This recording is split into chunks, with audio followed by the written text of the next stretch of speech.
We headed for Brooklyn, New York, and boarded the USS Bayfield, an attack transport ship. We joined the convoy headed for Scotland. We then shipped out for training on the east coast of England and did maneuvers until June 5th when we headed for Normandy and D-Day.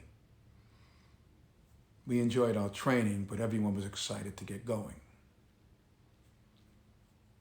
We didn't really take it too seriously until we started heading for the beach and the big 88s would go off. German fire was extremely heavy. As the driver, I would try to get to the beach and the bullets were hitting all around you, the ramp, and everywhere. You'd think a guy could get hurt out here. It was hard watching those young men drop off into the water. They had over 50-pound backpacks and they're trying to hold their rifles over their heads, all while being under heavy fire. Often they couldn't get their footing, and many of them drowned before even getting to the beach. These were some of the bravest men I have ever seen. We were the first landing craft at the beach. We hit a sandbar and the lieutenant told me to drop the ramp.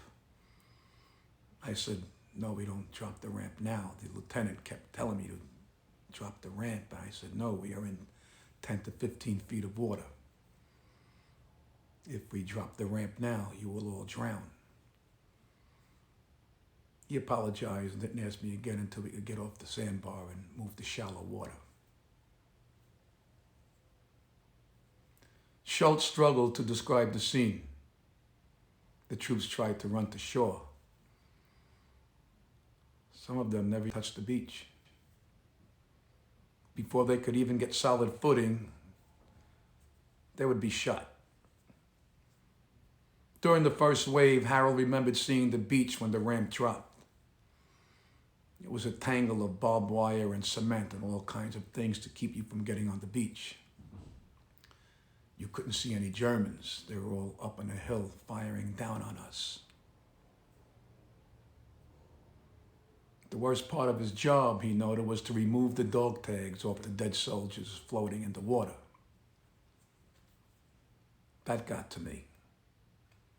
You eventually became numb to the sights and had to carry on, but you could never forget.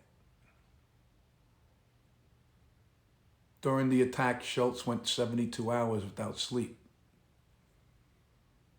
Harold's time in the war was not over. After Normandy, we then set sail for Naples, and then to Saint Raphael in southeast France. On August 15, 1944, there was an air attack. I volunteered to go over the side and lay down a smoke screen. I was hit by German anti-personnel bomb.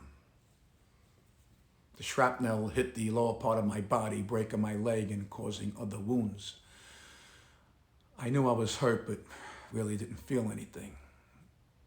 But a chaplain came by and said, I think we ought to say a prayer. I told him I already said one. He said, then we ought to say another. That's when I realized I was hurt more than I thought. God bless you, Harold, and every soldier since the formation of our country who gave his life so that all of our lives could be better.